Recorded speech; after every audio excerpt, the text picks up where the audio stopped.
Chucksy's over. Hello. I'm sorry to bother you, but could you explain to me how to do your super editing, please? Alright, so today I'll be showing you how I make my effects. This is all after you're done color correcting your Launchpad video. Color correcting or color grading, same thing. So I'm gonna go ahead and grab my superhero video from, it being fully color graded already. And this will pop up. You click change, make sure you select that, otherwise your video is going to stay in 24 FPS. And I'm using DaVinci Resolve 16 Studio. You can use the free version. There's a lot of effects that I use that are also included in the free version, so you don't have to worry about that. So you basically are going to stay in this edit tab most of the time. And so let's find a part where we want to edit. So let's say here we want it to do like a flashbang. So first things first, you want to get to know all of the different effects that you have at your disposal.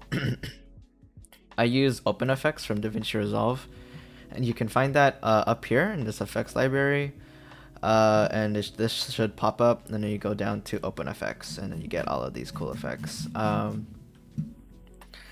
So the first things first, the first effect that I like to use is color compressor, which can be found right here under Resolve FX Color.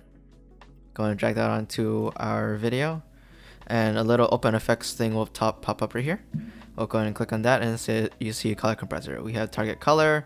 I don't mess with that. We have hue. If you want to change the hue of the video based off this target color, and then you have saturation, which basically gets rid of all saturation. And then we have luminance, which is like, the flashbang thing. But as you can see, it also keeps some of the pads in color. So it's a pretty neat feature I like to use a lot. So if we want a simple like a flashbang, what we do is we use keyframing. If you don't know how to use keyframing, it's basically your way to tell DaVinci Resolve, okay, do this at this point. It's also used in multiple different video editors such as Premiere Pro and After Effects. And you should, if you don't know how to keyframe, you should learn how to do it. It's very simple. So that's this little diamond icon right here. Basically, what I'm gonna do is, let's say, I'm gonna move to where I hit the button right here, and I'm gonna move one frame backwards from it. I'm gonna click this diamond button right here. Okay. What this does is it adds one keyframe. I'm gonna move one keyframe forward, and let's change this to 0.5. And as you can see, if I move one frame back, it's at 0, and one frame forward, it's at 0.5. Let's say if I scroll forward like all the way until the explosion is done from the Launchpad, I set a keyframe, and then I set this back to 0. Now, as you can see, what will happen is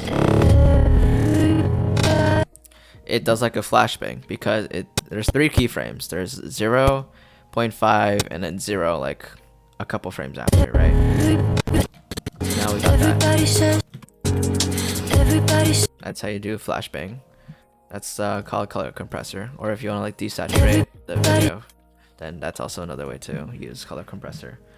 Other effects I like to use is Gaussian blur. That's like for intro, but Gaussian blur is pretty self-explanatory. Blurs out the video.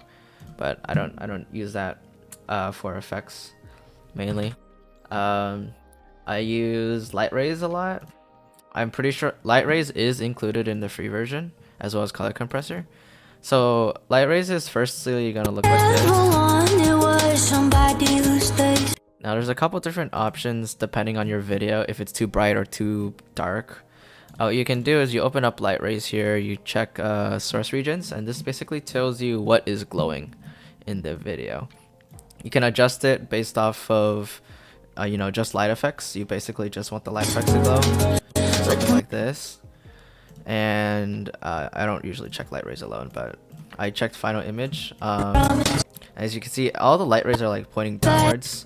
That's because the Y position is default set at 1.2 and the X position set 0.5. All you have to do is just change the Y to 0.5, and there you go, everything is centered. Like so, as you can see. So as for like what kind of ray drop off, it sort of depends. I usually like to do bloom harsh and then like up the length a lot and use brightness, and then automate both the length and the brightness. I think in superhero, like the original video, I just automated the brightness, but nowadays I automate both the length and the brightness. I keyframe both. I don't really touch soften, but you can play around with that if you really want to. Oh yeah, another thing, on under every single effect you also have blend. This basically tells you the opacity of the effect. For example, like this. So it's like opacity, but it's blend. It's just called blend. So yeah, if you want to make like a light ray effect, let's go to the drop. Let's set this all at 0 first. So I want it to say, right, so when she says more, right here, I'm going to add 2 keyframes for the length and the brightness. And right when it drops, right there, I'm going to up this and I'm going to up that. So maybe like that much. Maybe that's a bit too much actually. Like that. And then we want it to go back down, so I automate both of these back down like so. There you go. Obviously you need every other effect that goes along with it, but that's a start, right? You just stack the layers, and that's how I basically make my effects. You stack a bunch of effects on top of each other, and then it just works. So for example, let's also add color compressor here. So let's add a keyframe right here. And then what I like to do is right before the 1 frame before the drop, I like to make it like a little bit bright, like this much, and then right as the right when it hits, then I flashbang like this much. Now light rays is taking over, as you can see right here. You can see it right here. So I'm gonna move light rays up 1 so that it's not affecting the color compressor, not because these light rays was basing off the source, based off the color compressor, and that's not what we want, because that, as you can see earlier, that's really bad. But this is what we have to me anymore. No, it's getting there. Now all we need a couple more effects that I like to use. So another effect I like to use is camera shake, which can be found like all the way down here. First things first, I like to do with camera shake is always motion blur all the way up, zoom to crop all the way down, and replicate. I think replicate. It depends. You can either do replicate or reflect. Wraparound just looks trash. It depends on like what you're going for. But I like to use reflect. Let's just use reflect. So the camera shake is gonna look like that. Also, I'm lagging, so that means I need to go proxy mode and go to half resolution. If you find that your computer is unable to like render this by playback, you can go into proxy mode and like lower down the resolution of the playback so that your computer can smoothly play back. At some point your computer's gonna give and it literally can't like play back anymore, and that's just Resolve. You need Resolve requires a lot of like RAM and memory, and just like, well, sometimes you're just not gonna be able to see it, and the only way to see it is if you render it. So anyways, this camera shake looks trash as it is because these are all the default settings. So what I like to do is up the pan to around the same thing as tilt, up the rotation all the way up, and then I like to change the sign to rectified sine invert. It depends on what you're going for. Square wave is like really like, you know, very rigid per se. Rectified is like more smooth but also has rigidness to it. So it depends on what you're going for. I'm gonna up the speed a little bit. Actually, I'm gonna lower down the speed and up the PTR speed. Something like that. And then I'm gonna lower down the motion scale. Your motion scale is basically tells DaVinci Resolve how much of the amount of camera shake happens at that time. So the thing that you want to be automating is the motion scale. Also, another tip with using camera shake is never keyframe speed scale, because it's just going to mess everything up. And I'll show you what I mean. So let's per se add a keyframe here, and right when it, right here, I'm gonna just add like a keyframe before the drop. I'm gonna add a little bit of camera shake, and then right as it drops, I'm gonna like up it all the way, frames forward, and turn it off. So now, something like that. Another small thing I like to do with camera shake is like around halfway, when this reaches like 1, I like to lower it down to 0.3. And what this does, it allows for a more gradual decrease, like an exponential decrease, because using open effects, unfortunately, you're not able to really adjust the keyframes using a graph editor. Advanced video editors will know what I mean, but like you don't have like a graph editor to play with for open effects unless you use Fusion. But Fusion is very CPU heavy, or RAM heavy. So we got something like that so far. So it's almost there. I need a couple more effects. So another effect I like to use is Prism Blur along with camera shake. Prism Blur and camera shake go well together. First things first, I turn off all the blur because this is just, it blurs for some reason and I don't want that. And aberration strength and distance also depends on what you're going for. So I like to do like a little bit of that, and you just don't mess with too much aberration distance because this thing is very powerful. So like, let's say right here we'll start adjusting the aberration distance, and right when the frame before it goes like, let's say 0.05, and right when it hits it goes to like 0.15. And turn it off. So, like so it adds a little bit to it. For example, this is out, and this is with. Adds a little like oomph to the effect. My favorite blur that I like to use, because you're gonna have to use like some sort of motion blur to help make the effect look a lot smoother. I like to use tilt shift blur, which can be found like right here under stylize. Unfortunately, this is a premium feature of DaVinci Resolve 16 if you don't have the full version. Tilt shift blur looks like this basically. I can show you real quick. If you have the full version, this is what I use. But if you don't, that's okay. I won't be using that. I'll be using basically all the free effects I can think of.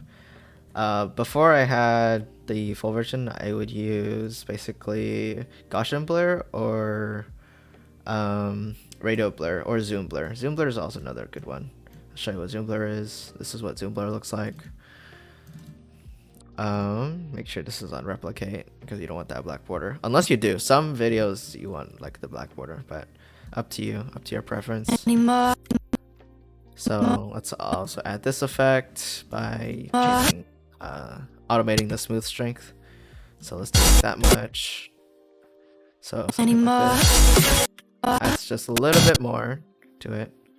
I do want the camera shake to be on the bottom because as you can see, the zoom blur is like being messed up with the camera shake. So I'm gonna put this all the way on the bottom, like so. To me anymore. There we go. Much better. Because now the zoom blur follows the camera shake. Camera shake should be like on the bottom of the list most of the time, depending on what you're going for. Alright. We're almost there. It's looking almost like the original. Alright, now another effect we use. You can use glow. Glow is like another effect, but it's not really used in this scenario.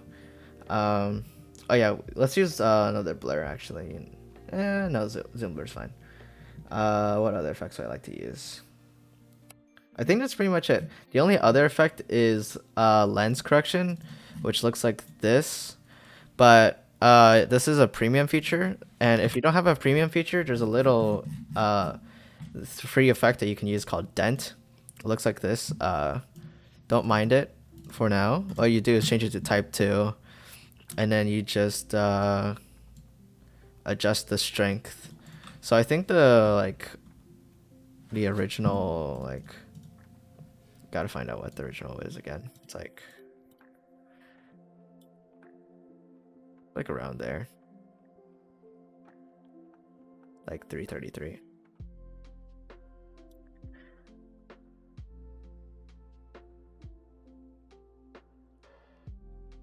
Yeah, okay, good enough. So basically another effect you can use instead of lens correction that pretty much gives you the same effect is dent, which looks like this.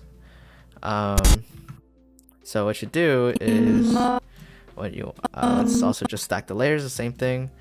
So right when it hits, you want it to turn very, like, I don't know, down like this, like that. And then you set it back to 0.333. So to me anymore. Something like that. Anymore. Basically, this is a little too strong though. I like that much. Anymore.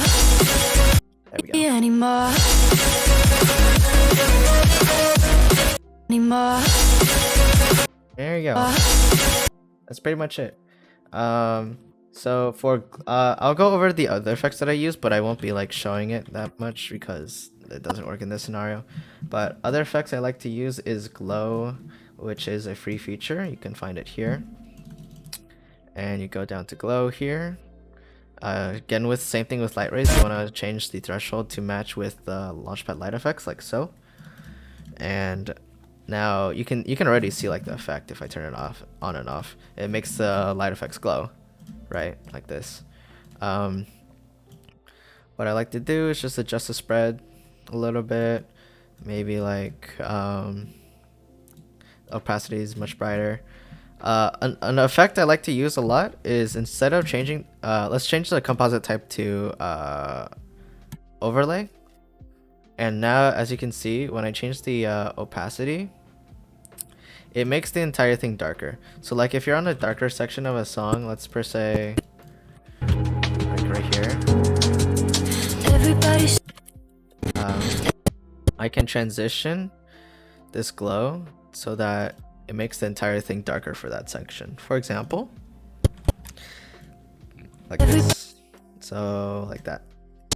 Everybody says goodbye to. So if you want to do effects like this can be very useful. The thing I don't like about it though is that like it makes your fingertip shiny, and that's not something you can, I have yet to fix. I haven't fixed that yet, so that's just. But it still looks fine. Everybody lies with their hands. But that's what glow does. Other effects I use, let's see.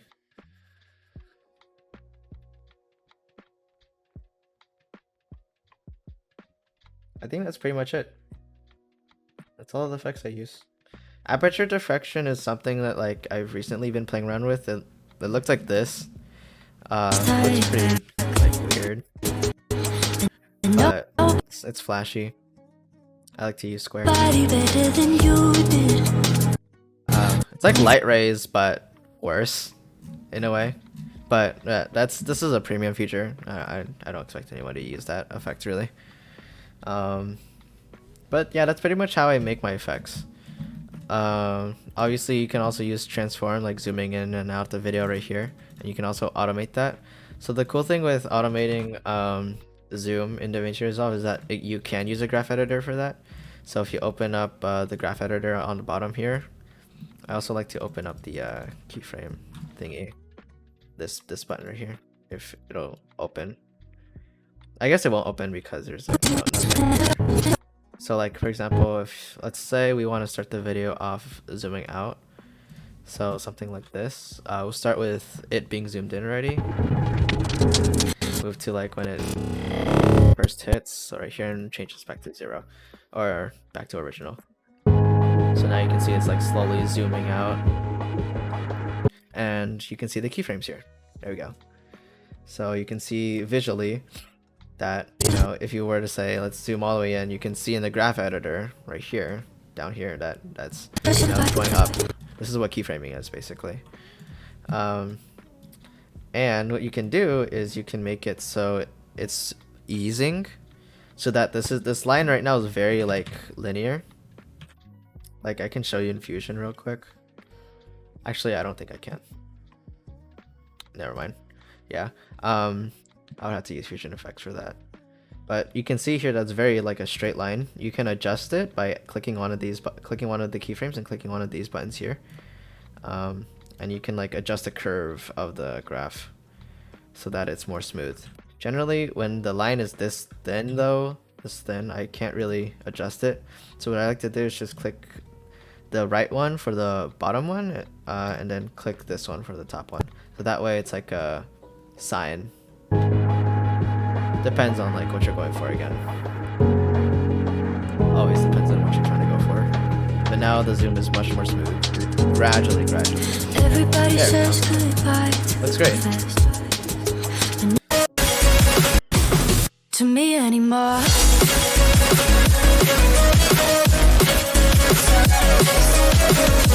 That's basically how you do it, and then you use all the effects, you know, as necessary. Hopefully that helped. And you know, I enjoyed making videos like this, but I don't know how to make tutorials, so this is my way of doing it. But I hope you enjoyed anyways. And I hope you learned something new from this video. Take care.